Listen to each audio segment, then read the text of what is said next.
Hi, welcome to the podcast by Dr. Sushma Singh.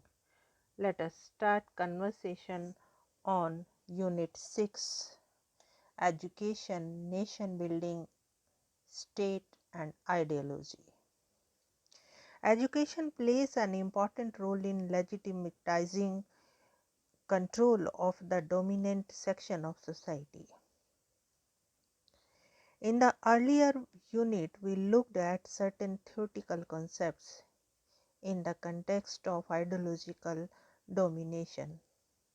In this unit, we will see how education is used by the state or by the dominant section of society to assert their power.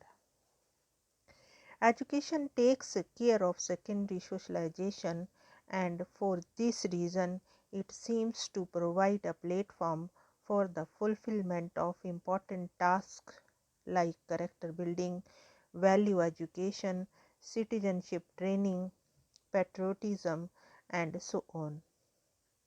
These tasks help the state to perpetuate unequal social order through the ideology of nation building.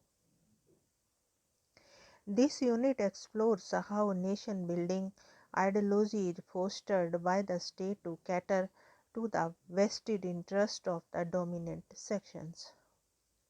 Any claim that the education system as an apolitical category is fallacious. Education is used to serve political ends. We will discuss this aspect here and place it in a wider perspective in the next unit. In this unit, we will explore how freedom struggle narrative is interpreted to construct contour the categories of the other and the self. Now let us move to the point education and nation building. Apple suggested that the role of history is extremely important in developing ideological control. The control over history helps the dominant section to control the masses by using the ideology of nation building. The state attempts to use education as a tool to exercise its control over people. The dominant sections are involved in the process of defining official legitimate knowledge. From the events in the past that constitute history, certain sections are eliminated while others are selected to suit the vested interest of the dominant sections. This ideological control over education decides the way the younger generation is made to perceive the present. The teaching of the history, particularly in the present day when there is increasing awareness of the role of education in imposing control over the masses, is a matter of controversies and many political debates. The curriculum and teaching of the discipline of history is often a matter of concern. How history is taught and what are the topics included in the curriculum are crucial issues. Modern nation states place a heavy responsibility on the historian who is assigned the task of writing for the young. Political leaders and the elites perceive education as a means of imparting a strong sense of national identity to the young. Education plays a pertinent role not just during nation building but also in sustaining this concept. This control decides and defines the category of the other and the relationship with the other. The role of education assumes significance in the broader framework of building national identity and citizenship. Its role becomes more paramount in the post-colonial period of nation building and in carving out the good citizens. The national educational policy, curriculum, textbooks, pedagogy construct the nation, inculcate the feeling of patriotism, delineate the characteristics of good citizen, and inculcate the spirit of character building. The official knowledge imparted in the schools is in accordance to the wider national goals. For these wider national aims, education becomes important. One of the most important tasks of education system is to develop in the students a strong sense of national pride and to make them feel a part of larger national community. According to Thapan, school is a primary institution through which values and norms are constituted as well as reproduced. The schooling processes are related to power and social control. In the national discourses, there are normative definitions of right, values, and morals, and the form of ideal citizenship. Education plays a critical role in making these meaningful to the students and drawing up a plan for their incorporation in their lives. These right values, norms, and ideal citizenship are embedded in the national cultures and they are reproduced through state and other institutions in society. The school is one such institution of the state that defines this national discourse. In schools, the notions of citizenship are constituted in the normative definitions of citizenship.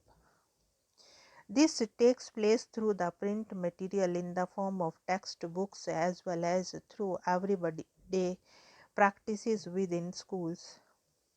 In school, the self is constructed in relation to the nation in terms of components of citizenship and national building. Schools do that in highly democratic and strictly maintained boundaries, with an abhorrence of mixed categories, blurred identities, and intolerance of ambiguity.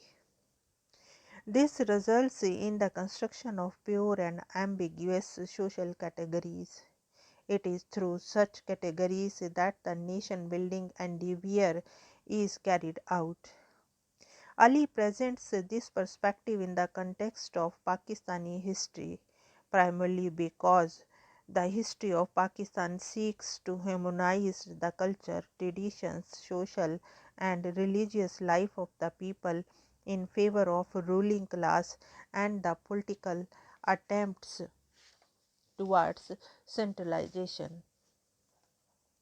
This affects the non-Muslim religious minorities since they get excluded from the mainstream of history. Moreover, any attempt to assert the historical identity of a region is disparaged.